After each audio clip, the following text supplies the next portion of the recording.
लड़कियां बोलती हैं कि लड़के वोकली अप्रिशिएट नहीं करते या फिर रोमांटिक जेस्चर्स बोलते नहीं हैं। हम सब की लव लैंग्वेजेस बहुत अलग हैं।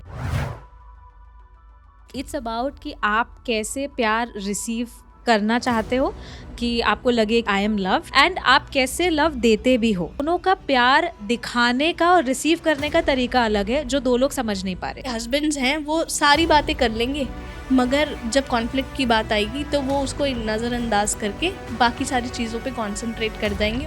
तो खुश हो ना? हाँ। I just have to ask you, Natasha के साथ तो खुश हो?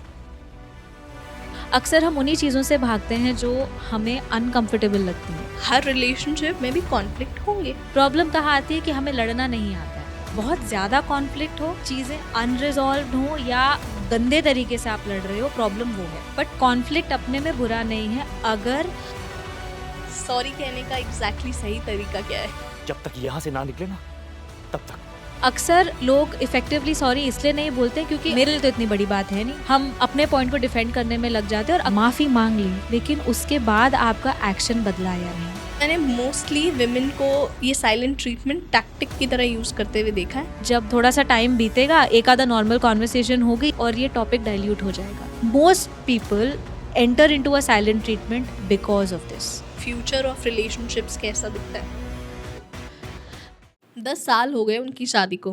प्रिया रोज़ सुबह उठकर उनके लिए नाश्ता बनाती है, बच्चों को तैयार करती है, कपड़े तैयार करती है और ऑफिस भेजती है। यही तो है प्यार उसकी नज़रों में, छोटी छोटी बातों का ख्याल रखना। मगर अमित ये सोचता है कि वो कितना बिजी रहने लगी है। कभी आखिरी बार कब बैठी थी मेरे पास, पूछा था कि मैं कैसा हूँ, क्या बात की थी मेरे से, सुनने की कोशिश की थी कि मैं क्या फील कर रहा हूँ, बिना जजमेंट के। प्यार दोनों एक दूसरे से करते हैं बट फिर भी अनलव्ड फील करते हैं। प्रिया समझती है वो तो सब कुछ दे रही है, कितना प्यार करती है अमित से, मगर अमित के लिए वो प्यार नहीं, एक रूटीन बन गया है। दोनों एक दूसरे से प्यार करते हैं मगर कोई भी एक दूसरे का प्यार फील नहीं कर पा रहा, क्योंकि एक की love language acts of service है और दूसरे की लव लैंग्वेज इमोशनल प्रेजेंस। अगर आप भी एक ऐसे रिश्ते में हो जहां आप सब कुछ दे रहे हो मगर फिर भी अकेला महसूस करते हो, तो यह एपिसोड आपके लिए है। हो सकता है प्रॉब्लम आप में नहीं, बस आपकी लव देने की और रिसीव करने की भाषा में है। ये एक बहुत ही बेहतरीन रिलेशनशिप एपिसोड है जिसमें हम बात करेंगे उन मिसअंडरस्टैंडिंग्स की वजह से जो प्यार को मजबूरी में कन्वर्ट करके रख देता है। और ये एपिसोड अपने फैमिली ग्रुप में भी ज़रूर फॉरवर्ड कीजिएगा, क्योंकि ये एपिसोड सिर्फ यंगस्टर्स और मिडिल एज ग्रुप के लिए नहीं, हर कपल टाइप के लिए है। Now I will let you soak in the entire conversation with psychologist Damini Grover, and this is relationship episode number 3 on our channel. और आगे बढ़ने से पहले please subscribe to our channel if you haven't already.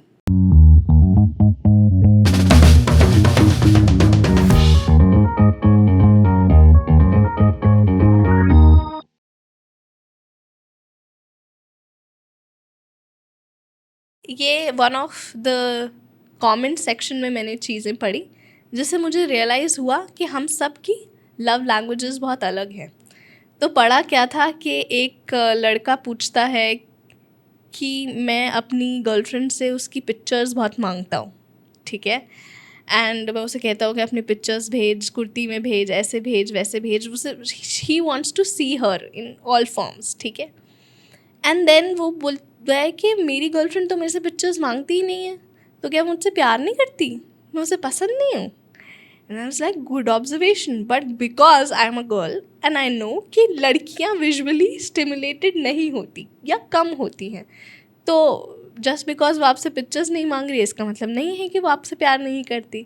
Similarly कि लड़कियाँ बोलती हैं कि लड़के उन्हें वोकली चीज़ें नहीं बोलते, रिस्पेक्ट मतलब वोकली अप्रिशिएट नहीं करते या फिर रोमांटिक जेस्चर्स बोलते नहीं हैं। तो लड़कियों की लव लैंग्वेजेस शायद वोकल है, होना है, सुनना है अच्छी बातें, और लड़कों की लव लैंग्वेजेस में विजुअल स्टिमुलेशन आ जाती है। ये एक सरफेस लेवल की अंडरस्टैंडिंग जो मेरे को समझ आई, बट मैं आपसे समझना चाहूँगी कि कितनी प्रकार की लव लैंग्वेजेस होती है. हाँ, that is true कि men like to be more visually stimulated, women respond more to sounds and touch, but ऐसा ये कोई ऐसे पत्थर में लिखा हुआ नहीं है. Obviously individual differences होते हैं, लेकिन अगर हम specifically love languages के बारे में बात करें तो इट्स अबाउट कि आप कैसे प्यार रिसीव करना चाहते हो, कि आपको लगे कि हाँ भाई आई एम लव्ड, राइट, कोई मेरी भाषा बोल रहा है, एंड आप कैसे लव देते भी हो. तो बोथ वेज है, ठीक है. और हमारा रिसीव करने का और लव देने के तरीके में फ़र्क हो सकता है.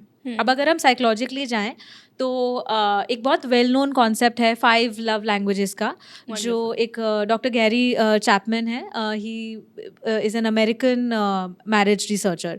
आई थिंक 92 में शायद उन्होंने ये कॉन्सेप्ट दिया था, जहाँ पर उन्होंने देखा कि कपल्स के साथ काम करते वक्त कि कुछ टिपिकल चीज़ें हो रही है जिन पे लड़ाई हो रही है. जैसे एक एग्जांपल आपने दिया कि वाइफ को या पार्टनर को लग रहा है कि अरे बट वो तो मुझे कुछ बोलते ही नहीं है, वो तो अप्रिशिएट ही नहीं करते, right, and for the other partner the experience is completely different, और दोनों को लग रहा है कि यार आई am not being loved, I am not being valued. क्यों? दोनों का प्यार दिखाने का और रिसीव करने का तरीका अलग है, जो दो लोग समझ नहीं पा रहे. फॉर एग्जाम्पल, जैसे कि अगर कोई ये कह रहा है कि मेरा पार्टनर मुझे अप्रिशिएट नहीं करता है, that automatically does not mean कि partner doesn't love you. Maybe partner is not verbal, वो वोकल नहीं है कि मतलब बता के या लिख के आपको बताएंगे हर बारी कि अरे तुम बहुत खूबसूरत हो, तुम बहुत स्मार्ट लग रहे हो, और ये वो हमेशा बताते नहीं है. उन्हें अंदर से पता है, ठीक है, बट बोल के वो प्यार नहीं दर्शाते. शायद उनका प्यार दिखता है जब वो आपके लिए चीज़ें करते हैं, ठीक है, कि मैं तुम्हारे लिए पानी ला दूँ, तुम्हारा कोई काम है, मैं कोई सामान ले आऊँ घर आते वक्त, ठीक है, इस तरीके की चीज़ें. तो जब वो एक्शंस कर रहे हैं तो वो उनका आपको प्यार दिखाने का तरीका है. लेकिन क्योंकि आपको सुनाई नहीं दे रहा है जो आप सुनना चाहते हो, आपको लग रहा है कि ये व्यक्ति मुझसे प्यार नहीं करता, ठीक है, ये मिसमैच हो जाता है. तो अब उनके कॉन्सेप्ट के हिसाब से देयर आर 5 लव लैंग्वेजेस, जिसमें एक्ट्स ऑफ सर्विस, जिसमें हम दूसरे इंसान के लिए चीज़ें करते हैं उनको ये बताने के लिए कि देखो I love you, I am here for you and I care for you, ठीक है. फिर आता है वर्ड्स ऑफ एफर्मेशन, कि आप हमें बोल के बताओ कि I appreciate you, I am proud of you, I love you. कुछ लोगों को सुनना बहुत पसंद है, ये चीज़ उनको रियश्योरिंग लगता है. क्वालिटी टाइम, कि यार तुम मुझे बोलो मत, मुझे कोई प्रॉब्लम नहीं है, मुझे इनेटली पता है कि तुम मुझसे प्यार करते हो या करती हो, तुम मेरे लिए काम भी मत करो, वो भी मैं हैंडल कर लूँगा या कर लूँगी, बस मुझे तुम्हारा अनडिवाइडेड टाइम चाहिए. तो दिन का 1 घंटा 2 घंटा दो, पर फिर वो समय मुझे पूरा दो, मुझे लगे कि तुम्हारी एनर्जी पूरी की पूरी मेरे साथ है. वंडरफुल, ठीक है, दैट इज़ क्वालिटी टाइम. उसके बाद गिफ्ट्स. कुछ लोगों को गिफ्ट्स रिसीव करना और गिफ्ट्स देना बहुत पसंद है, क्योंकि उनके लिए कोई फिजिकल सिंबलिज्म बन जाता है कि अरे किसी ने मुझे कुछ दिया, ये मैं याद के तौर पे रखना चाहूँगा या रखना चाहूँगी, एंड ऑल ऑफ दैट. और हम सब थोड़ा बहुत कहीं ना कहीं कभी कलेक्ट करके भी रखते हैं, राइट. 5th आता है फिजिकल टच, जहाँ पे हम जिनसे हम प्यार करते हैं हम उनके साथ फिजिकल प्रॉक्सिमिटी में रहना चाहते हैं. तो हग्स, कडल्स, हाथ पे हाथ रख के बैठ जाना, फिजिकल क्लोजनेस हमें चाहिए होती है टू फील लव्ड, ठीक है. अब किसी में, और सबकी प्रेफरेंसेस हैं, किसी को कोई चीज़ ज़्यादा चाहिए होगी, किसी को कोई चीज़ कम चाहिए होगी, किसी के लिए शायद ये सारी चीज़ें इक्वली मायने रखती हैं. तो उनको ऐसा नहीं हो सकता कि आप ये हटा दो, आप वो हटा दो, मुझे थोड़े थोड़े मात्रा में सब चाहिए. एंड बाकी ऑफ कोर्स सबकी अपनी पर्सनल प्रेफरेंस होती है. तो आप ये कह रहे हो कि अगर ये 5 चीज़ें दोनों को मिल रही हैं और दोनों दे रहे हैं, then it's going to be a wholesome flourishing relationship. Exactly, not all 5, लेकिन अगर दोनों पार्टनर्स ये समझ जाएं कि हम दोनों के लिए इन 5 में से सबसे ज़्यादा ज़रूरी क्या है. आपके टॉप 3 हो सकते हैं, आपके टॉप 4 हो सकते हैं, या टॉप 5 भी हो सकते हैं, राइट. लेकिन ये कम्युनिकेशन और ये समझ रखना कि यार दूसरे इंसान को मैं प्यार कैसे करूं कि उनको लगे कि उनको प्यार मिल रहा है मेरी तरफ से. नॉट जस्ट कि बस अगर मेरा लव लैंग्वेज है सिर्फ एक्ट्स ऑफ सर्विस करना, मैं तो सिर्फ एक्शन के थ्रू दिखा सकता हूँ, मैं बोलूँगा नहीं कुछ, ऐसा ही होता है, right. That's not okay. Right क्योंकि आप सारा बर्डन फिर कहीं ना कहीं सिर्फ दूसरे पार्टनर पे डाल रहे हो कि यार तुम ही समझ जाओ कि मैं ऐसा हूँ या मैं ऐसी हूँ, विदाउट टेकिंग इनटू अकाउंट कि उनकी ज़रूरतें कुछ डिफरेंट हो सकती हैं. And the point of partnership is कि तुम थोड़ा आगे आओ, थोड़ा मैं आगे आती हूँ, राइट और हम एक मिडिल पॉइंट पे मीट करते हैं ना, जहाँ पे तुम थोड़ा अपना लेकर आओ, मैं अपना लेकर आओ और हम शेयर करें उसे. एक्चुअल पार्टनरशिप का मतलब तो यही होता है, राइट. किसी के लिए कोई गिफ्ट अगर मायने रखता है तो गिफ्ट का मतलब ये नहीं है कि उनको सिर्फ मटेरियल चीज़ें चाहिए, यार तुम मेरे पे पैसा खर्च करो. नहीं, उस गिफ्ट का कोई मतलब है. उनके लिए वो आपकी प्यार की निशानी है, उनके लिए वो एक लाइफ लॉन्ग याद है जो उनके पास रहेगी. जैसे मुझे अभी याद आ रहा है कि मुझे मेरे लिए गिफ्ट्स बहुत मैटर करते हैं, और and thoughtful gifts, you know, specially कि किसी इंसान ने समय लगाकर मेरी प्रेफरेंसेस को समझ कर फिर कुछ वो लेकर आए हैं. उसी कॉन्टेक्स्ट में मेरे फर्स्ट बर्थडे पर मुझे याद है मुझे एक स्टफ़ टॉय मिला था, और वो अभी तक है मेरे पास. मेरे पास ऐसे 3-4 मतलब काफ़ी सारे हैं, बट 3-4 कोर में बोलूँगी स्टफ़ टॉयज़ रखे हुए हैं. Not because I particularly love them. अब मैं बड़ी हो गई हूँ यार, ठीक है, अब I have outgrown them, but वो रखे इसलिए गए क्योंकि एक मेरे फर्स्ट बर्थडे की याद है. मुझे नहीं पता किसने दिया, बट जिसने भी दिया बहुत प्यार से दिया. मेरे डैड ने ट्रैवल किया तो वो इधर उधर गए और वहाँ से कुछ कुछ लेकर आए. कहीं से हाथी लेकर आ गए, कहीं से कैमल लेकर आ गए. मेरे लिए वो डैड का लव की निशानी है. उस स्टफ़ टॉय से अगर आप डैड का इक्वेशन हटा दो तो मेरे लिए तो कोई मायने नहीं है उसके. तो वो गिफ्ट्स का ये मतलब है. ब्यूटीफुल. हर एक लव लैंग्वेज के पीछे कोई ना कोई नीड है या नीड्स हैं जो फुलफिल होती हैं, और यही नीड्स हैं जो एक रिलेशनशिप में लोगों को बांध के रखती हैं. और अक्सर प्रॉब्लम्स तभी आती हैं जब हम एक दूसरे की ज़रूरतों को समझ नहीं पाते. हम अपने अपने दिमाग में घुसे रहते हैं कि मुझे तो यही पता है, मुझे तो यही आता है, इसको समझना चाहिए, इसको देखना चाहिए, और आप दूसरे इंसान को समझ ही नहीं पा रहे हो. और या फिर आप अपनी नीड्स में इतना ज़्यादा उलझ गए हो कि आप ये नहीं देख पा रहे कि शायद दूसरे इंसान का तरीका आपसे अलग हो सकता है. पर प्यार तो है ना, तो रिसीव तो करो. क्योंकि आप ऐसे अड़ भी तो नहीं सकते ना कि भाई मुझे गिफ्ट चाहिए तो गिफ्ट ही चाहिए. भाई इंसान गिफ्ट नहीं दे पा रहा है फॉर वट एवर रीजन, ठीक है, उसको नहीं समझ में आता भाई, पर तो और खुद तरीके देख से लिया कर. हाँ, तो खुद ले लिया खुद कर, ले नहीं लिया ले कर. सकता एग्जैक्टली. तो वो आपको ये फ्रीडम तो दे रहे हैं, या वो आपको ये कह रहे हैं कि चलो मैं तुम्हारे साथ चल लूंगा या चल लूंगी, या यू टेक, तू मेरा वॉलेट रख ले, ठीक है, तुझे जो चाहिए तू ले ले. ये भी तो उनका प्यार दिखाने का तरीका है. हाँ, वो बस आपके लिए कुछ लेकर नहीं आ रहे हर बारी, बट एक ट्विस्टेड दूसरे तरीके से तो दिखा रहे हैं. और गिफ्ट्स छोड़ो, क्या वो आपको क्वालिटी टाइम दे रहे हैं? क्या वो आपकी बात बैठकर सुनते हैं, समझते हैं, कि आपको इमोशनली सपोर्ट करते हैं? तो ये सब चीज़ें भी तो प्यार में आती ही है ना, राइट. एंड अगेन कि कौन सी ऐसी लव लैंग्वेज है जिसको हम प्रायोरिटाइज करेंगे और किसको हम थोड़ा कम प्रायोरिटी पे रख सकते हैं कि यार नहीं भी मिला तो कोई बात नहीं, ये तो मिल रहा है ना, ये कोर इम्पोर्टेंट है. चीज़ें थोड़ी आसान हो जाएंगी अगर हम कम्युनिकेट कर देंगे कि ये मेरी लव लैंग्वेज है, मुझे ऐसे रिसीव करना पसंद है, मुझे ऐसे देना पसंद है, और दोनों उसको फॉलो करने लग जाएंगे टू एन एक्सटेंट, और फिर बैलेंस आउट कि कभी नहीं हो रहा है, कब. और भी चीज़ें हैं जो लव लैंग्वेजेस में ऐड हो रही हैं, जैसे कि इमोशनल सेफ्टी. Oh yes. ठीक है कि क्या मैं इस व्यक्ति के साथ physically, mentally, emotionally safe feel कर सकता हूँ या नहीं, कि यार मैं कुछ भी बोलूँगा, and by that I don't mean कि आप नॉनसेंस बोल रहे हो. व्हाट आई मीन इज़ कि मैं अपने दिल की बात शेयर करूँगा या करूँगी, कोई तकलीफ़ लेके जाऊँगी, तो ये इंसान रिसीव करेंगे उसको, राइट. समझने की कोशिश करेंगे. अच्छा, अगर मेरा पार्टनर गुस्सा हो रहा है, मेरा पार्टनर सैड है, अगर वो मुझसे बात नहीं कर रहे हैं तो हुआ क्या है, राइट. एंड अगर वो फिर कुछ बता रहे हैं जिसमें मान लो मैं ही कंप्लेन का पार्ट हूँ, राइट, तो क्या मेरे अंदर क्या मैं एज ए ह्यूमन बीइंग अपने आप को इतना सेफ प्रोजेक्ट कर सकता हूँ या कर सकती हूँ कि मैं सुनूँ, मैं समझूँ, मैं सीधा अपनी वकालत पे ना उतर जाऊँ, उनकी रियलिटी में क्या हुआ, मेरा कोई शब्द, मेरा कोई एक्शन कैसे लैंड हुआ, राइट.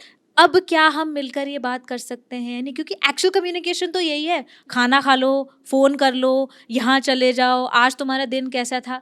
ये एक्चुअल कम्युनिकेशन नहीं है. इंटीमेट कम्युनिकेशन में नीड्स आती हैं, इंटीमेट कम्युनिकेशन में आपकी अनमेट नीड्स भी आती हैं जो दोनों को मिलकर रिजॉल्व करना होता है. Very true.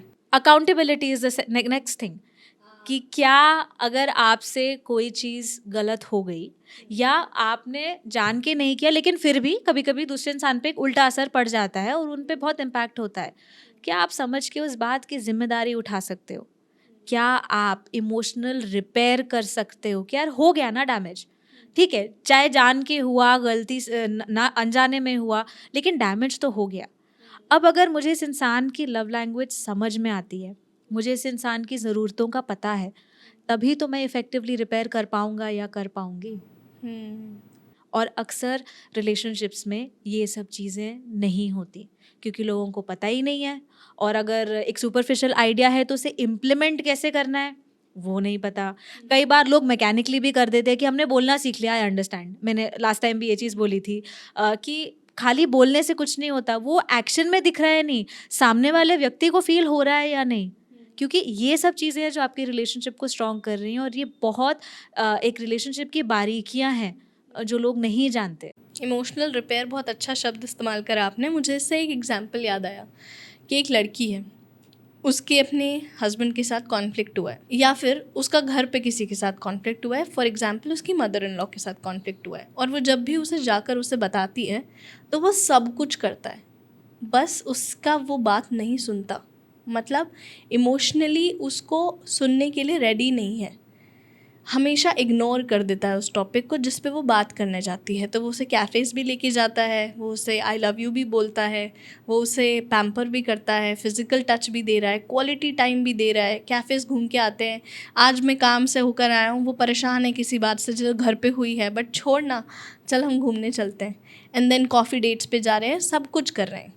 प्रॉबेबली वो 5 चीज़ें जो हमने मेंशन करी हैं वो हो रही हैं एक रिलेशनशिप में, मगर फिर भी उस महिला को, उस लड़की को लगता है कि ये मेरे से बात नहीं करता, ये मेरी बात समझता नहीं है, ये मुझसे प्यार नहीं करता, इम्प्लाइज टू, क्योंकि वो बस इमोशनली उसके साथ अवेलेबल नहीं है। तो ये emotional unavailability of main and women for each other को एक्सप्लोर करना है कि ये बहुत ही रेलेवेंट केस है, एंड आई एम श्योर कि काफ़ी लोगों के लिए रिलेटेबल भी होगा कि जो उनके हस्बैंड्स हैं वो सारी बातें कर लेंगे, मगर जब काम की बात आएगी या कॉन्फ्लिक्ट की बात आएगी तो वो उसको नज़रअंदाज करके बाकी सारी चीज़ों पे कंसंट्रेट कर जाएंगे और फिर बोलेंगे मैं सब कर तो रहा हूँ। Again we deal with it by understanding कि हमें डील करना किससे है। नंबर 1, किसी के लिए इश्यूज़ के बारे में बात करना बहुत ज़रूरी है, वो उनके लिए नीड्स फुलफ़िल करता है, और किसी के लिए नहीं है। बट हेल्दी पार्टनरशिप तो वही है जहाँ दोनों ये समझ पाएँ कि भाई कौन सी बात अब करनी है, कौन सी बात हम जाने दे सकते हैं, किसका किस पे क्या इम्पैक्ट हो रहा है, राइट। जैसा आपने बोला कि बाकी सब चीज़ें तो हो रही हैं, ठीक है, तो आप अच्छे कपड़े पहन के बाहर जा रहे हो लेकिन अंदर से बस चोटें ही चोटें लगी हुई हैं, तो उस बाहर जाने से क्या होगा, राइट। और अक्सर रिलेशनशिप्स में ये चीज़ होती है, मेन वेमेन दोनों ही करते हैं। हाँ, मेन का प्रपोर्शन थोड़ा ज़्यादा है बिकॉज ऑफ नॉट दैट क्योंकि men by nature are emotionally unavailable, but it has a lot to do with conditioning, जिस तरीके से you know men and women are raised in the society, उससे बहुत फ़र्क पड़ता है, and we'll come to that later. But at the base level emotional availability का मतलब ये है कि उसके कुछ कॉम्पोनेंट्स हैं कि आप अपने इमोशनल एक्सपीरियंस के साथ पहली बात तो कंफर्टेबल हो, आप अवेयर हो, आपके मन में क्या चल रहा है, क्या चीज़ आपको बॉदर कर रही है, नहीं कर रही है, आपके रिस्पॉन्सेज, आपके रिएक्शंस क्या हैं, आपको ये पता है। आप अपने इमोशनल एक्सपीरियंस से भागते नहीं हो। अक्सर हम उन्हीं चीज़ों से भागते हैं जो हमें अनकंफर्टेबल लगती हैं, राइट। अगर कोई चीज़ हमारे लिए कंफर्टेबल है, हमें खुशी मिल रही है, तो क्यों ही भागेंगे हम उससे। और जब हम एक्साइटेड और हैप्पी और जॉयफुल होते हैं तब तो हम भागने की बात नहीं करते, तब तो हम दुनिया की सारी बातें कर लेंगे। लेकिन जहाँ कोई ऐसा टॉपिक आ गया, चाहे वो अपनी पर्सनल लाइफ में हो या रिलेशनशिप लाइफ में हो, जहाँ पे कॉन्फ्लिक्ट हो सकता है, ठीक है, जो थोड़ा हीटेड हो सकता है, राइट, वहाँ से फिर हम भागना शुरू करते हैं। तो इमोशनल फिर अनअवेलेबिलिटी ऐसे होती है कि ना तो आप अपने अंदर पैदा हुए डिस्कम्फर्ट को हैंडल कर पा रहे हो, जब खुद को नहीं समझ सकते, खुद के इमोशंस के साथ नहीं बैठ सकते, आप अकाउंटेबिलिटी नहीं ले सकते, राइट, आपको खुद के साथ कंपैशनेट रहना नहीं आता है, आप सामने वाले के साथ भी ये इफेक्टिवली नहीं कर पाओगे। अगर आप खुद को ये बोलते रहते हो कि यार चल छोड़ दे, जाने दे, आप सामने वाले को भी तो यही बोलोगे ना, जो आपको आता है वही तो आप आगे दोगे। भाई मुझे साइकोलॉजी आती है, जितनी भी आती है मैं वही आपको दे सकती हूँ। आज आप अगर मुझसे बैठ के फाइनेंस और अकाउंटिंग की बात कर लोगे, मैं तो नहीं कर सकती ये बात। मैं तो बोलूँगी आज चल छोड़ना, क्यों कर रहे हैं हम ये बात, बिकॉज मुझे नहीं आता। I am not comfortable, I don't even want to learn, right. This is exactly what happens in emotional unavailability, कि अगर रिलेशनशिप में रहना है तो फिर कुछ चीज़ें तो सीखनी पड़ेंगी ना, राइट। अब कैसे मैं इमोशनली कम्युनिकेट करूँ, कैसे मैं समझूँ कि मेरे पार्टनर के लिए शायद ये बात करना ज़रूरी है, कैसे बात करूँ उनको, कैसे मैं सही मायने में एक सेटिस्फैक्शन फील कराऊँ कि भाई मैंने सुन ली तुम्हारी बात, ये ज़रूरी, आपने कर तो दिया, बट आपके पार्टनर तक वो नहीं पहुंच रहा। तो इसका मतलब पार्टनर को थोड़ा सा अनकंफर्टेबल प्रोसेस से गुजरना पड़ेगा। दोनों ही पार्टनर्स को एक अनकंफर्टेबल प्रोसेस से गुजरना पड़ेगा, क्योंकि जो इंसान तकलीफ लेके आ रहा है वो आपके पास तकलीफ खाली इसलिए नहीं लेके आ रहा है कि आप उसका कुछ कर दो, वो इसलिए भी लेके आ रहे हैं कि मैं दर्द में हूँ, मेरा दर्द बांट लो, वाह, सुन लो मेरी बात, बैठ जाओ मेरे साथ, मुझे कुछ ऐसा बोल दो जिससे कि मुझे थोड़ा सपोर्टेड फील हो। आपने कर दिया, बहुत अच्छी बात है, right, but at the same time मुझे एक रेजोल्यूशन नहीं मिल रहा है, आई am not feeling heard.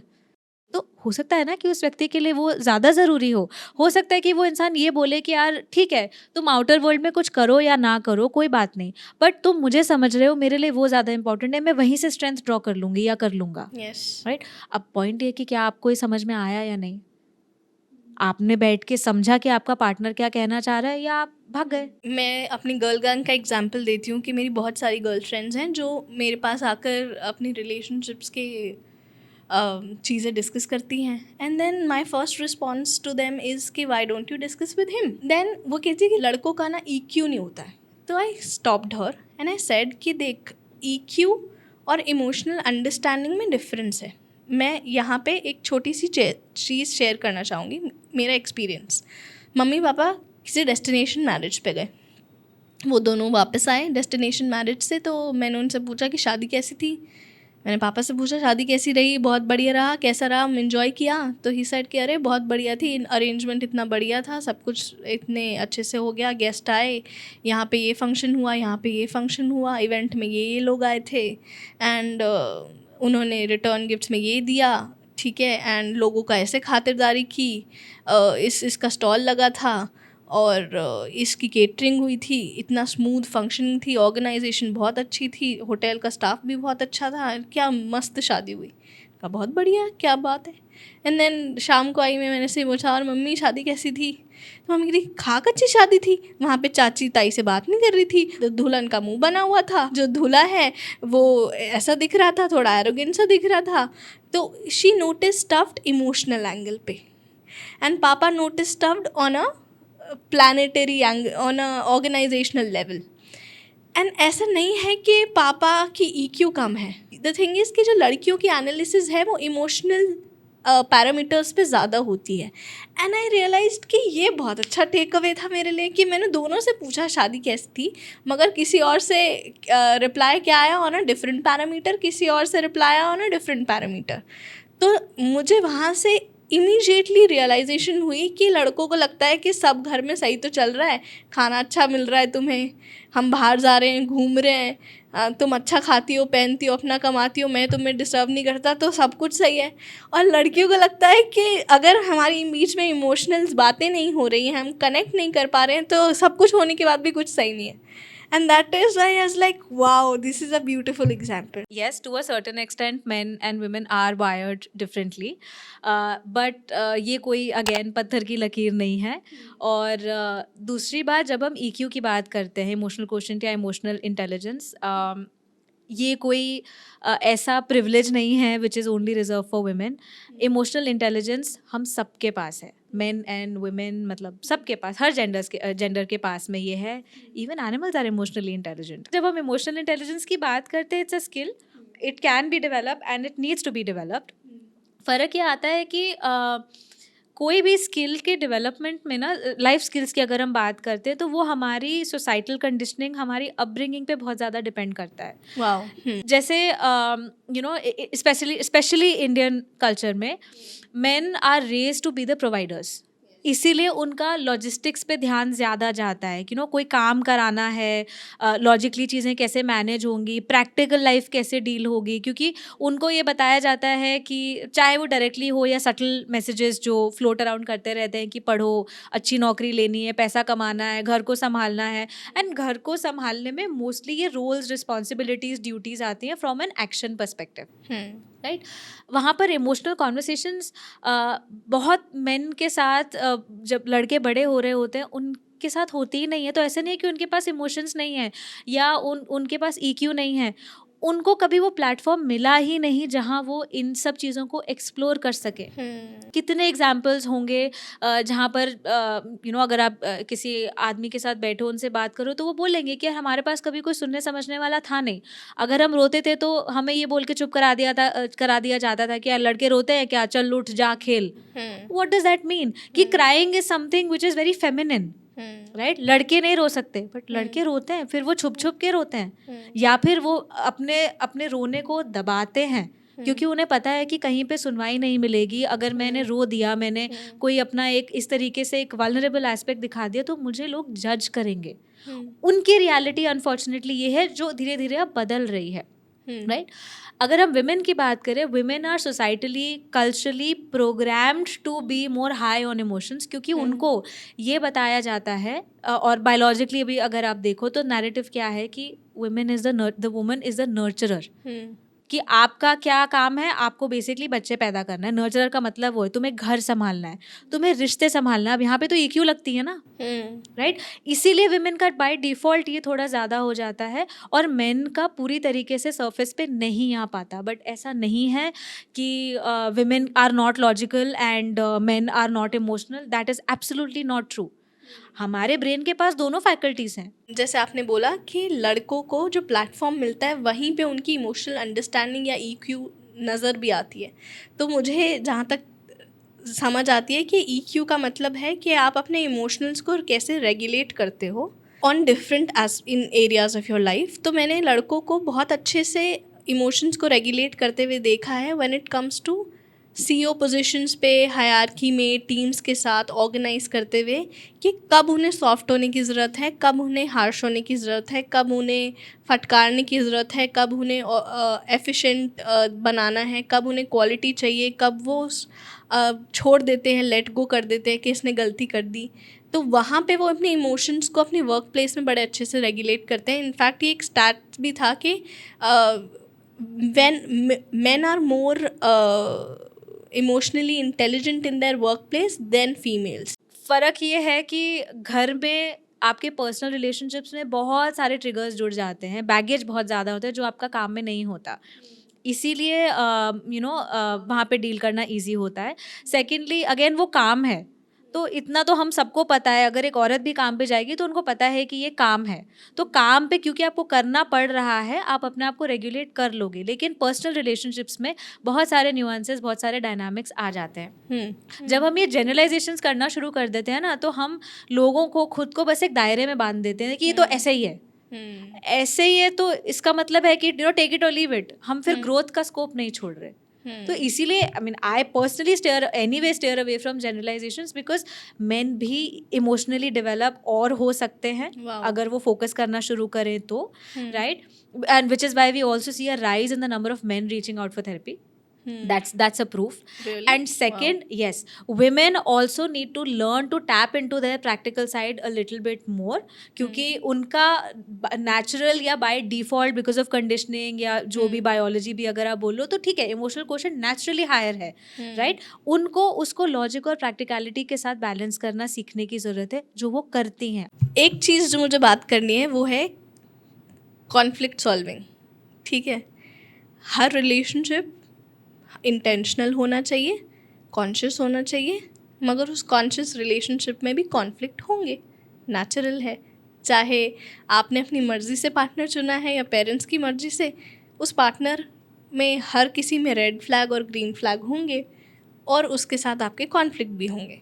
Conflict relationships में बुरा नहीं है, बहुत ज़्यादा कॉन्फ्लिक्ट हो, चीज़ें अनरिजॉल्व्ड हो या गंदे तरीके से आप लड़ रहे हो, प्रॉब्लम वो है ठीक है, बट कॉन्फ्लिक्ट अपने में बुरा नहीं है अगर क्योंकि कॉन्फ्लिक्ट आपको एक्चुअली मौका भी देता है एक दूसरे को समझने का, वो आपको ग्रो करने का भी एक चांस देता है, नहीं तो आप सेम प्लेन पे कभी भी कोई ह्यूमन बीइंग नहीं ऑपरेट कर रहा, it's an opportunity to know each other in disguise, not in disguise actually, in your true form. Okay. क्योंकि जब आप कॉन्फ्लिक्ट के स्पेस में होते हो, स्पेशली अपने पर्सनल रिलेशनशिप्स में, वो आपका एक बहुत ही रॉ वल्नरेबल फॉर्म है, ठीक है। और अगर आपका पार्टनर उस समय आपको होल्ड कर सकता है, and I don't mean physically hold, okay sometimes that's also needed, but if your partner can make some space for that, understand कि हाँ ये रॉनेस और वल्नरेबिलिटी के पीछे क्या दर्द है, क्या कंप्लेंट है, ऐसा क्या है जो इस रिलेशनशिप में चेंज होने की ज़रूरत है या मुझे करने की ज़रूरत है, एंड आप भी कर सकते हो अपने पार्टनर के लिए,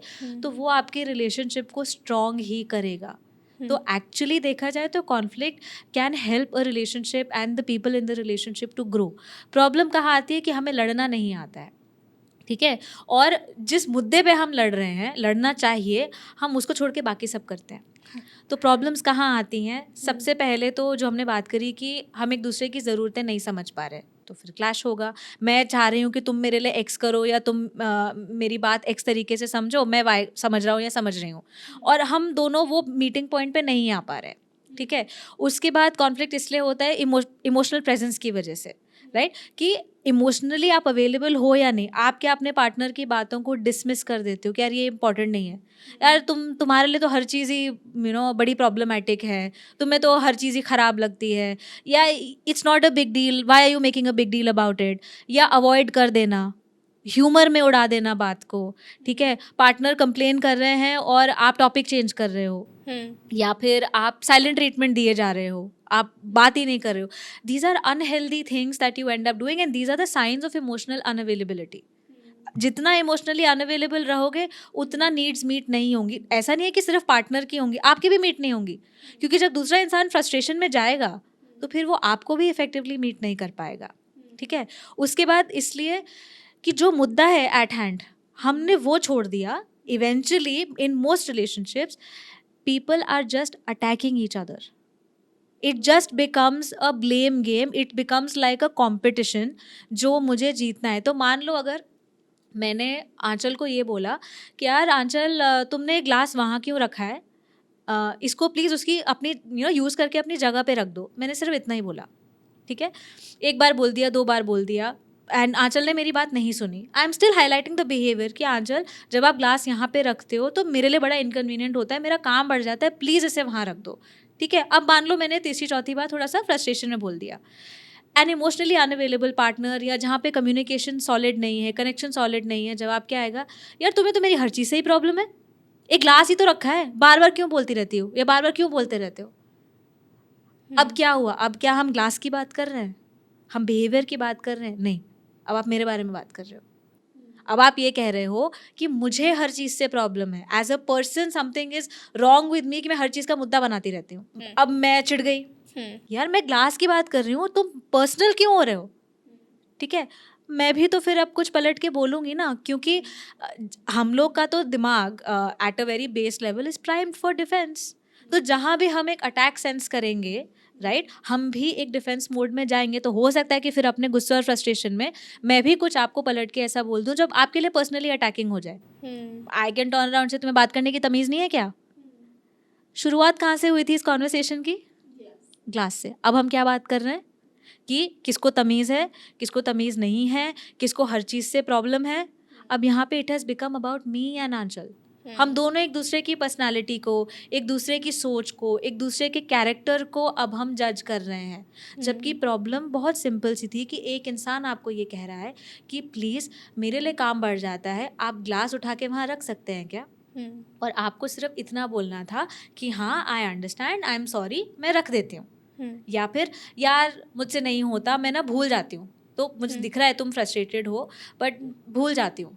अच्छा ठीक है, तो मैं भी समझूं कि अब ये जेन्युइनली बोल रही है कि उसको याद नहीं रहता, अब मैं क्या कर सकती हूँ? So here we are going to try and come to some kind of a solution. I can still push and be like कि प्लीज़ थोड़ा सा कॉन्शियस रहो ना, एक ग्लास की तो बात है, ऐसा भी क्या भूल जाना, हम ऐसी बात कर सकते हैं, ठीक है। तो किसी भी तरीके से पॉइंट इज कि we have to be around the glass, क्योंकि मुद्दा ये है, बट हम हट के अब हम एक दूसरे पे चले गए। फिर ये बात बढ़ते बढ़ते इसमें पुरानी चीज़ें आ जाती हैं, तुमने पिछले महीने ऐसा किया, तुमने पिछले साल ऐसा किया, इसमें हम घर वालों को घुसा देते हैं, तुम्हारे माँ बाप ने ऐसा किया, तुम्हारे माँ बाप ने वैसा किया। मुद्दा तो हुआ ही नहीं ना कभी सॉल्व। अच्छा चलो हीटेड मोमेंट था, अब गहमा गहमी होती है, इधर उधर हम ऑफ टेंजेंट चले जाते हैं, हो गया ठीक है। किसी पॉइंट पे तो आप वापस आओगे। अब यहाँ पे बात आती है अकाउंटेबिलिटी और रिपेयर की, कि अब ये हो गया ठीक है, अब हमने कुछ टाइम बात नहीं करी, ये तुमसे तो बात करना बेकार है, चलो ठीक है हम चले गए। क्या अब अपने स्पेस में जाकर हमने सही में सोचा कि हुआ क्या, मेरा पार्टनर मेरे पे क्यों भड़का, या मेरे पार्टनर को मेरी कौन सी बात बुरी लग गई, ये लड़ाई हुई क्यों इन द फर्स्ट प्लेस, इसमें मेरे पार्टनर का रोल क्या था और मेरा रोल क्या था, क्या हमने ये सोचा? 99% लोग नहीं सोचते, इसीलिए इसी तरीके के कॉन्फ्लिक्ट्स रिपीट होते रहते हैं। फिर घर में होंगे, बाहर जाएंगे, अरे तुम ये क्यों खा रहे हो, अरे तुम ये क्यों खा रहे हो, अरे तुम्हें तो मेरा खाना ही पसंद नहीं है। यही सेम चीज़ अभी आप घर पे करके आए हो, आपने बाहर सेम चीज़ करी है, आपने नहीं सीखा उससे ठीक है। अब इमोशनल अकाउंटेबिलिटी और रिपेयर का मतलब ये है कि मैं ये देखूं कि हाँ यार वैसे बात तो वो सही कह रही थी, वो बेचारी फ्रस्ट्रेटेड रहती है या वो बेचारा फ्रस्ट्रेटेड रहता है, उसने इतना ही तो बोला कि उसके ऊपर लोड बहुत ज़्यादा है, शायद मैंने ओवर रिएक्ट कर दिया, शायद मैं उसकी बात नहीं समझ पाया या नहीं समझ पाई, मदद ही तो करनी थी, मेरे मुँह से भी एक्स्ट्रा चीज़ें निकल गई, and you know I probably did hurt her और I did hurt him, right. I should go and apologise, I should go and try and make some repair.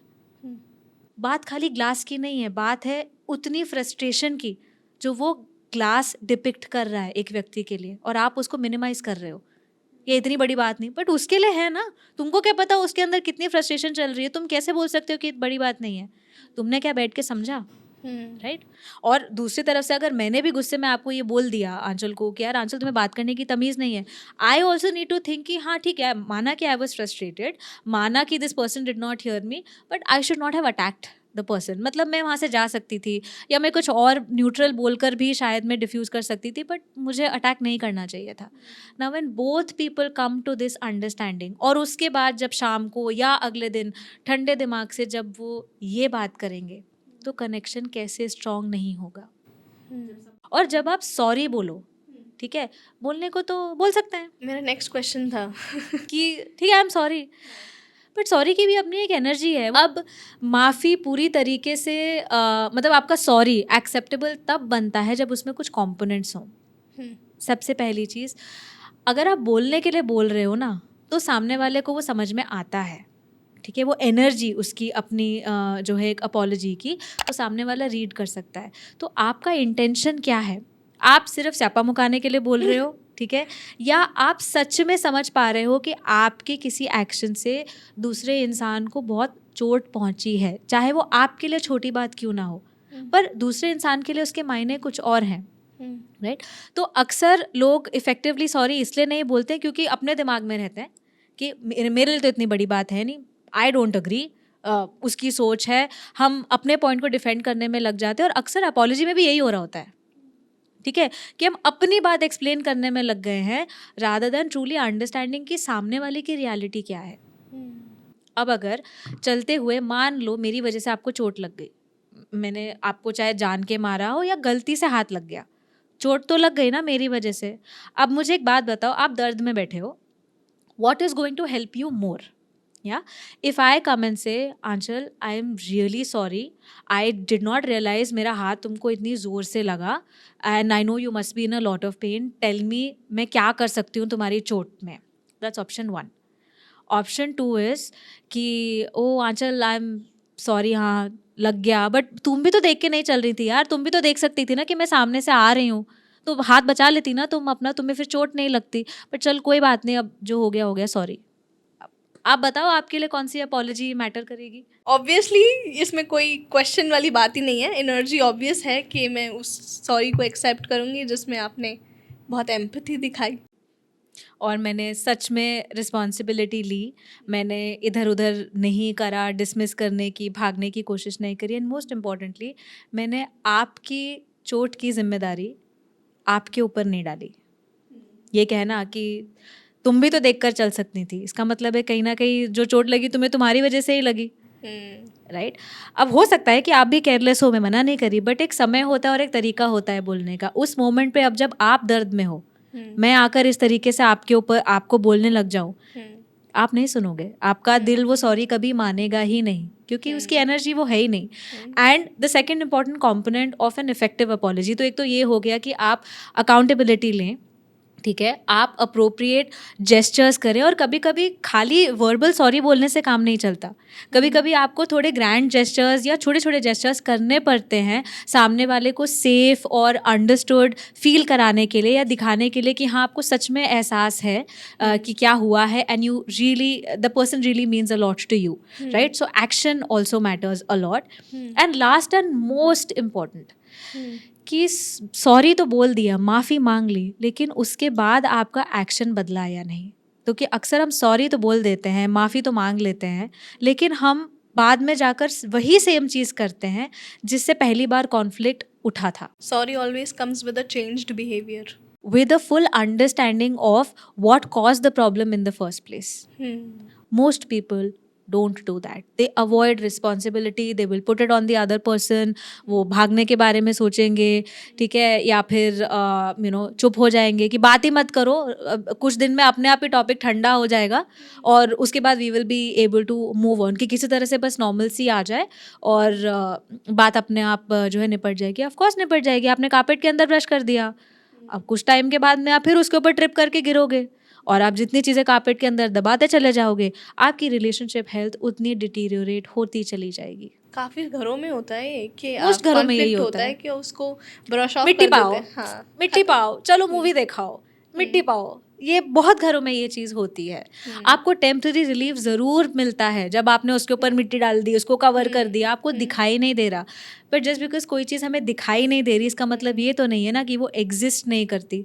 अब मेरे पैर नहीं दिखाई दे रहे पॉडकास्ट में, इसका मतलब ये थोड़ी कि वो एग्जिस्ट नहीं करते। तो आपको प्रॉब्लम्स नहीं दिखाई दे रही, आपके सामने नहीं आ रही, बट वो हैं, और वो किसी ना किसी पॉइंट पे ज़रूर उभर के आएंगी, और जितना पाइल बढ़ता चला जाएगा, फिर उसे संभालना, उसको रिपेयर करना उतना ही मुश्किल होता चला जाएगा। मिट्टी का ढेर बढ़ जाएगा, माउंटेन की शेप ले लेगा।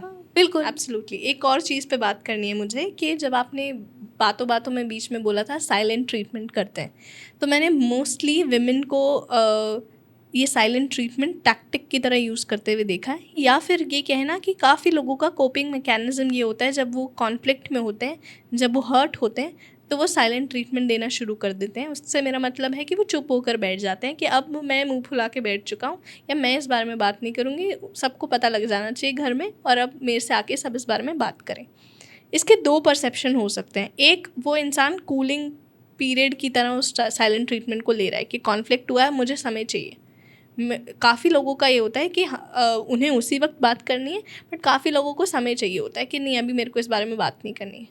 वो ब्रश ऑफ भी हो सकता है, वो सच में कूलिंग पीरियड भी हो सकता है।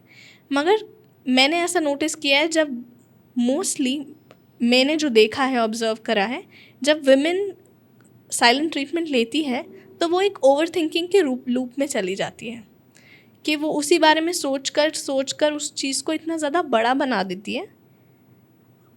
आप इस बिहेवियर पैटर्न के ऊपर क्या बोलोगे? अगेन मैं कोई जनरलाइजेशन नहीं करूँगी कि विमेन ही ऐसा करते हैं, क्योंकि मेन भी ऐसा करते हैं, रिलेशनशिप्स में होता है ऐसा। हाँ, प्रॉब्लम यह है कि बहुत लोग इसको आपका रिलेशनशिप डायनामिक जो भी हो, आप जिस किसी के भी साथ हो, जब आप इसे एज अ टैक्टिक या as a coping mechanism use करना शुरू कर देते हो, तब प्रॉब्लम आती है। अगर आप कभी हमें जानबूझकर और सोच समझकर चुप होना और स्पेस लेना ज़रूरी होता है, ठीक है, क्योंकि आपको कूल डाउन होना है, आप चाहते हो कि पार्टनर को भी थोड़ा समय मिले, और एक रिफ्लेक्टिव टाइम चाहिए होता है। वो इफेक्टिव लेकिन तभी होगा जब कुछ समय के बाद दोनों जने वापस आएँ, या कोई एक जना इनिशिएट करे, और उसके बाद आप मुद्दे पर बात करो। अगर तो आप स्पेस लेने के लिए चुप हो रहे हो, ठीक है, और आपने वो कम्युनिकेट इफेक्टिवली करा है, right, I need some space, मुझे सोचने के लिए या अपने आप को शांत करने के लिए वक्त चाहिए, I will get back to it, right. इस तरीके से अगर आप कम्युनिकेट करते हो तो ये प्रॉपर कम्युनिकेशन है, एक हेल्दी वे में। लेकिन मोस्ट लोग क्या करते हैं, बात करना ही बंद कर देते हैं। उसके बाद आपने अपने पैर पीछे खींच लिए, तो अगर कोई व्यक्ति जो आपसे कनेक्ट करना चाह रहा है और आप जवाब ही नहीं दे रहे हो, ठीक है, तो वो आपकी रिलेशनशिप हेल्थ के लिए बिल्कुल भी अच्छा नहीं है। एंड लोग मोस्टली इसे कोपिंग मैकेनिज्म की तरह तब यूज़ करते हैं जब वो डिस्कम्फर्ट से ही कंफर्टेबल नहीं है। सोच उसके पीछे जो हम अभी बात कर रहे थे कि यार कुछ टाइम कुछ नहीं बोलते हैं, ठीक है, थोड़ा सा टाइम बीतेगा, एक आधा नॉर्मल कॉन्वर्सेशन होगी या कुछ होगा जिससे आइस ब्रेक होगी और ये टॉपिक डाइल्यूट हो जाएगा, अपने आप ही बात बंद हो जाएगी। Most people enter into a silent treatment because of this. With the intention कि अब बात बंद हो जाएगी। हाँ, क्या तो बात बंद हो जाएगी। और हाँ, कभी कभी ऐसा भी होता है कि थोड़ा एक अटेंशन सीकिंग वे में भी आ जाता है कि बात नहीं करेंगे, दूसरे इंसान को थोड़ा सा तंग करके रखेंगे तो शायद उसको वैल्यू समझ में आएगी। अब देखो, एक्शन वही है कि हम बात नहीं कर रहे, लेकिन मैंने आपको 3 चीज़ें बताई और तीनों की एनर्जी अलग है। एक है कि भाई मुझे स्पेस चाहिए और मुझे लगता है हम दोनों को स्पेस की ज़रूरत है, या मुझे सोचने के लिए टाइम चाहिए, I will get back to it. यहाँ पे आपने अपने पार्टनर को बीच मझधार में छोड़ा नहीं है। वो ओवरथिंक नहीं करेंगे क्योंकि आपने क्लैरिटी दे रखी है। इंसान ओवरथिंक क्यों करेगा? क्योंकि उसको पता ही नहीं है कि हो क्या रहा है, राइट? तो ये है सही तरीका करने का, अगर आपको स्पेस लेना है। बाकी जो 2 चीज़ें मैंने आपको बताई, जहाँ पे आप या तो अटेंशन लेने के लिए कर रहे हो, तंग करने के लिए कर रहे हो, या फिर आप टॉपिक अवॉइड करने के लिए कर रहे हो, ये दोनों ही चीज़ें हेल्दी नहीं है और अक्सर ये रिलेशनशिप्स में होती हैं। यस, होती हैं। Emotional repair is a very very beautiful topic, जिससे आज बहुत कुछ सीखने को मिला। क्लोजिंग करने से पहले ना ये एग्जाम्पल और देना चाहूँगी। ये सब में हो सकता है और काफ़ी लोगों में होता भी है, बट मैंने ये ऑब्ज़र्व किया, मेरा बर्थडे पे मेरी बेस्ट फ्रेंड हमेशा मेरे साथ होती है पिछले 15 सालों से, और इस बर्थडे पे वो शी कुडंट मेक इट, उसके फैमिली आई हुई थी एंड उसकी फैमिली में कोई बीमार था तो वो नहीं आ पाई। तो मेरे फैमिली ने हर साल की तरह मेरे लिए सरप्राइज़ प्लान किया, मेरे लिए डेकोरेशंस की, सब कुछ किया एंड मेरे को सरप्राइज़ करने जा रहे थे। एंड नो कि मेरे हर साल का वो रिचुअल है, तो मैं लिविंग रूम में जाऊंगी and there will be balloons लगे होंगे, सब मेरा वेट कर रहे होंगे। एंड वाइल एंटरिंग, दो मैं हंसते हुए बोल रही थी कि यार सब कुछ ना हो मगर एकम ज़रूर हो प्लीज़, ठीक है, और कोई नहीं चाहिए, वो चाहिए, ठीक है। And I had this little expectation कि वो उस रूम में होगी जब मुझे सब सरप्राइज़ करेंगे। एंड देन मैं घुसी एंड सब थे और एकम नहीं थी, and I felt very shrinked कि यार सब है, मेरे एकम नहीं है, क्या फ़ायदा, ठीक है। मैंने केक भी काटा, एंजॉय भी किया। वो एक बहुत ही टेम्परेरीली फीलिंग थी, ठीक है। मेरे को आई और मुझे उसी वक्त रियलाइज़ हो गई 2 मिनट के अंदर, and then I was fully present with everybody. But मुझे रियलाइज़ हुई कि हुई तो मेरे साथ भी। इसका मतलब कि as humans we are wired कि हमारे पास सब कुछ होता है मगर कोई एक चीज़ नहीं होती तो उस पर हमारा पूरा कॉन्सेंट्रेट चला जाता है। और आपकी पॉडकास्ट की प्रेपरेशन के लिए मैंने इस चीज़ को ढूंढा कि इसको क्या कहते हैं, तो मुझे इसको पता चला कि इस कंसेप्ट को कहते हैं कंस्ट्रिक्टेड कॉन्शियसनेस। कि आपकी जो रियलिटी है आप उसे बहुत छोटे में देखते हो, आप फुल रियलिटी को इग्नोर कर देते हो कि इतने सारे लोग तो आए हुए हैं आपके बर्थडे सेलिब्रेशन के लिए, मगर आपका दिमाग और आपकी सोच और आपका दिल वहीं अटका है जो इंसान नहीं है उस पर। और ये हमारे साथ हर स्तर पे होता है। बिल्कुल होता है। और ये रिलेशनशिप्स में भी ऐसा होता है जहाँ पर हम उन्हीं चीज़ों पे फोकस करते हैं, कभी कभी फिक्सेट कर जाते हैं जो हमारे पास नहीं है, और कभी कभी हम उन चीज़ों पे फिक्सेट कर देते हैं जिनसे हमें मेन मुद्दे को इग्नोर करने में हेल्प हो जाती है। कॉन्ट्रैक्टेड कॉन्शियसनेस का मतलब सिर्फ इतना ही है कि आप पूरी चीज़ों को नहीं देख रहे हो, आप बस उतना ही पोर्शन देख रहे हो जो आप देखना चाहते हो। इलाज क्या है? Expand your consciousness. इसके ऑपोजिट में यही लिखा था, हाँ, एक्सपैंडेड कॉन्शियसनेस। कि आप सेल्फ अवेयरनेस डेवलप करो अपने बारे में, आप इमोशनल अवेयरनेस डेवलप करो, आप अपने इमोशंस को कैसे हैंडल करना है, कैसे रेगुलेट करना है, ये सीखना समझना शुरू करो। And then start extending the same thing to others. And there are so many other practices जो एक्चुअली आपकी कॉन्शियसनेस को एक्सपैंड करने में हेल्प करती है। Of course developing your EQ is one of them, but being grateful, being appreciative, being compassionate, being open to listening, open to receiving, बहुत सारी चीज़ें आती हैं जो इसमें। तो इसीलिए घूम फिर के सब चीज़ें आती इंसान के सेल्फ पर ही हैं। आपकी सारी बातें सुनने के बाद मुझे रियलाइज़ हुआ काश EQ का ज्ञान हमें स्कूल में भी मिला होता। बिल्कुल बिल्कुल, आजकल बातें यही हो रही हैं कि यार लाइफ स्किल्स भी अगर कोई पढ़ा देता तो हम थोड़े वेल डेवलप्ड होते, जो कि बिल्कुल सही बात है। क्योंकि रिलेशनशिप्स हमारी ज़िंदगी का सबसे बड़ा पार्ट है, हर स्तर में है, चाहे वर्क जोन में देख लो, चाहे पर्सनल लाइफ में देख लो या फैमिली लाइफ में देख लो। हमारे 3 सेक्टर्स में से 4 सेक्टर्स में से 3 में तो रिलेशनशिप्स है ही. बट मे बी हर चीज़ स्कूल में शायद नहीं पढ़ाई जा सकती है. लाइफ स्किल्स ऐसे हैं जो आपको ज़िंदगी जीकर ही सीखने पड़ते हैं. True that. Current harsh realities या ट्रेंड्स, एक्सपेक्टेशंस जो भी अभी की चल रही हैं, उन सबको मद्देनज़र रखते हुए आप क्या देखते हो कि आने वाले टाइम में फ्यूचर ऑफ रिलेशनशिप्स कैसा दिखता है? मेरी उम्मीद है कि फ्यूचर ऑफ रिलेशनशिप्स और बेटर ही हो, जहाँ पर पास्ट जनरेशन्स जो जो गलतियाँ करती आई हैं या जो जो गैप्स उनकी और हमारी लर्निंग में रहे हैं, वो आगे आने वाली जनरेशन्स उन गैप को क्लोज कर पाएँ. पर एट द सेम टाइम इतना आइडियल नहीं होगा. It's going to be a mixed bag. Okay. Right?